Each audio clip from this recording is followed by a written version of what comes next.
Hi everyone, I'm Jess from St Andrew's Hospice, and today I'm going to read Saying Goodbye to Hare.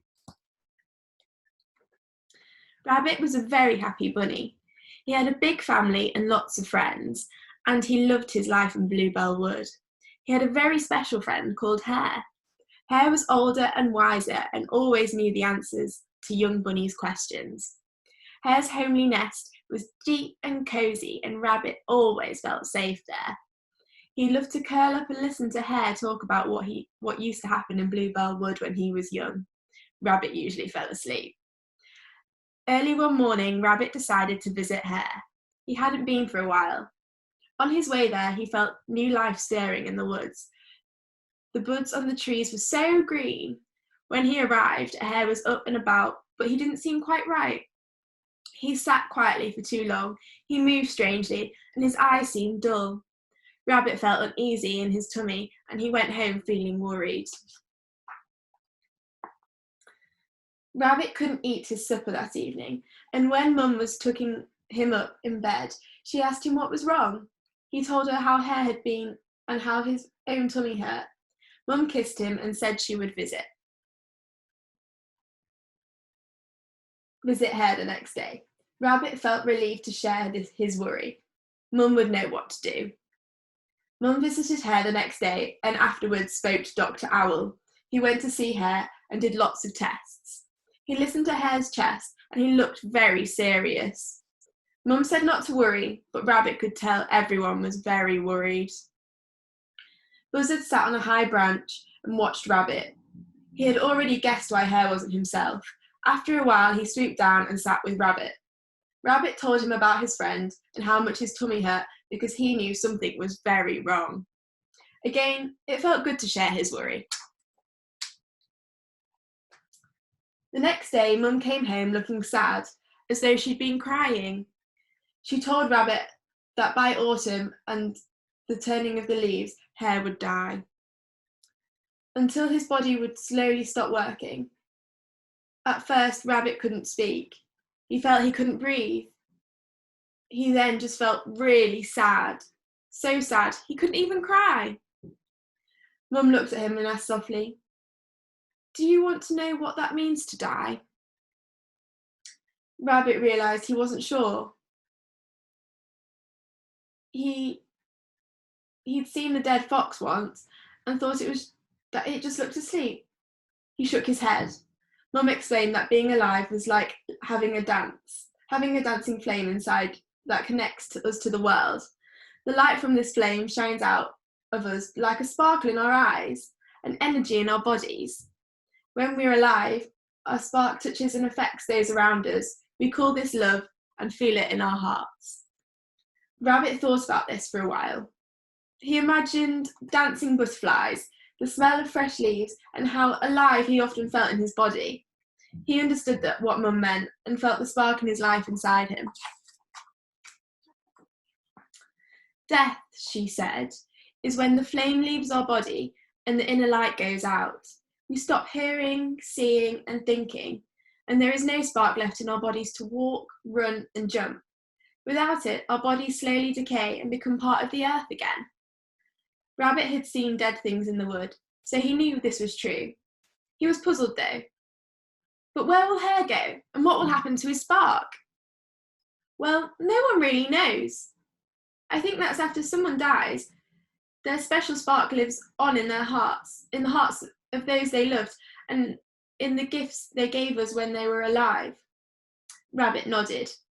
He knew how much his mum still remembered things about old Nanny Rabbit, even though she had died long before he was born. Talking about her had definitely helped keep her memory alive. Rabbit felt strange when he visited Hare the next day with Buzzard. He soon realised that Hare was still Hare, just slower and more tired. Hare was glad that Rabbit knew he would die soon. They didn't talk about it much, but that felt all right. Some days Rabbit felt angry inside and he didn't go to visit Hare. It wasn't fair that his special friend was going to die. On those days he wanted to fight his friends, and he thought they were silly to be worried about chasing leaves and playing in hide and seek. Some days he visited Hare and Hare really didn't seem himself. He was grumpy and said his body hurt. Rabbit just didn't know what to do on those days. He was so used to Hare being strong and in charge. When he told Buzzard how he felt, Buzzard hugged him and said, "Perhaps there are little things you could do to help Hare. You could start by taking him some of those tasty dandelion flowers he loves so much for lunch." Rabbit felt much better collecting flowers, and he didn't even mind when Hare only ate half of the flowers. Can you see the flowers there? Summer was warm and sunny. The wood was alive with flowers and baby rabbits. Rabbit had tried to visit Hare every day and noticed that he had good and bad days. Rabbit did little jobs like filling Hare's drinking dish and smoothing his thinning greying fur. He knew Hare liked it because he saw the quiet smile on his face. On good days, they would chat and Hare was interested in what Rabbit had been doing. On bad days, Rabbit quietly helped out and kept his company.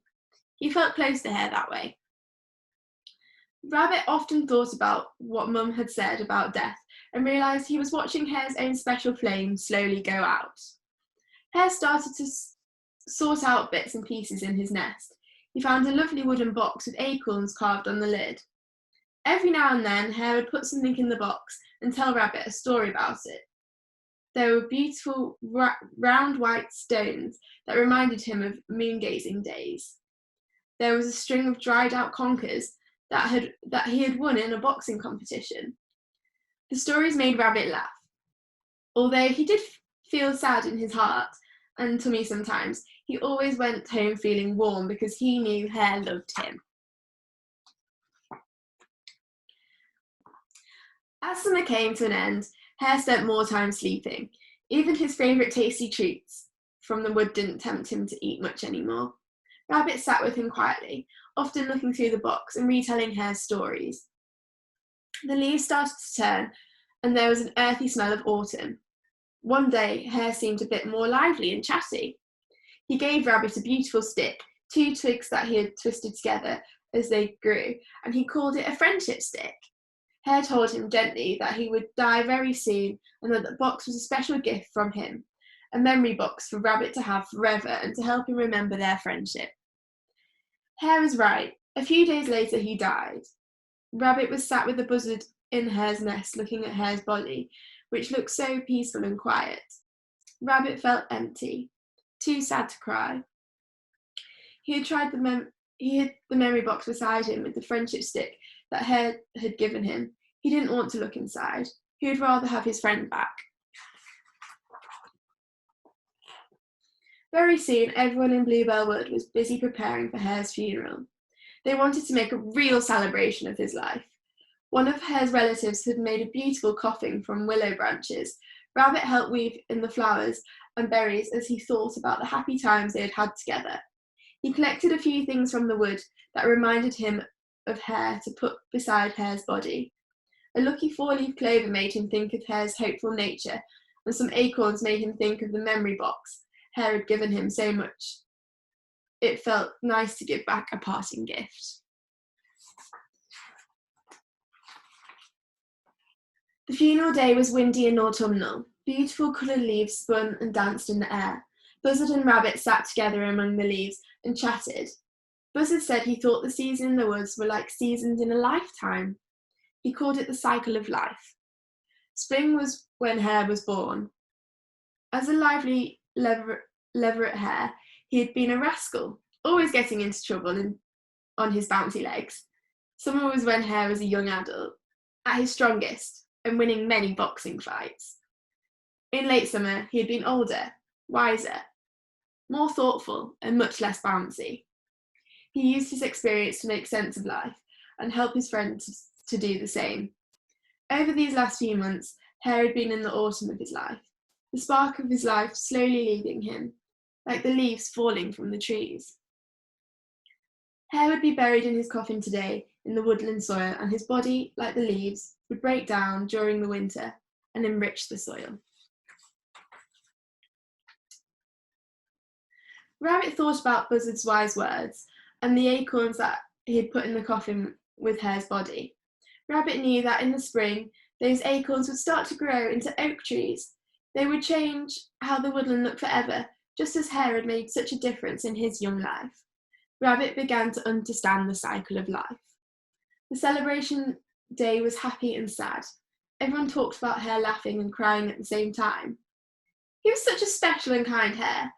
What a special friend he has been. Wasn't he a champion boxer all those moons ago? Couldn't he run fast? Rabbit could feel Hare living on in all the memories and chatter as he made his way home. He felt sad, but also warm inside. He thought about the beautiful memory box that he and Hare had made together, which would help him relive happy times, and he looked forward to seeing the acorns seedlings in the spring. Thank you for listening and stay safe. Bye.